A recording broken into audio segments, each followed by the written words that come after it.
राज्यातील महानगरपालिका, नगरपालिका, नगर परिषदा या नागरी स्थानिक स्वराज्य संस्थांमध्ये शासनाच्या निधीतून होणाऱ्या विकास कामांमध्ये पारदर्शकता आणि गुणवत्ता आणण्यासाठी राज्य सरकारनं एक महत्त्वपूर्ण पाऊल उचललं आहे। विकास कामांचं तांत्रिक आणि सामाजिक लेखा परीक्षण करण्यासाठी कृत्रिम बुद्धिमत्ता, जिओ टॅगिंग आणि GIS मॅपिंग या अत्याधुनिक तंत्रज्ञानाचा वापर केला जाणार आहे। विधिमंडळाच्या पावसाळी अधिवेशनात उपमुख्यमंत्री एकनाथ शिंदे यांनी नागरी स्थानिक स्वराज्य संस्थांमधील विकास कामांमध्ये गुणवत्ता, पारदर्शकता आणि उत्तरदायित्व वाढवण्यासाठी आधुनिक तंत्रज्ञानावर आधारित ऑडिट टप्प्याटप्प्याने लागू करण्याची घोषणा केली होती।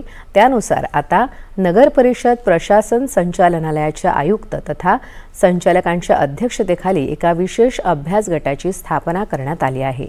या संदर्भात आज शासन निर्णय प्रसिद्ध करण्यात आला आहे।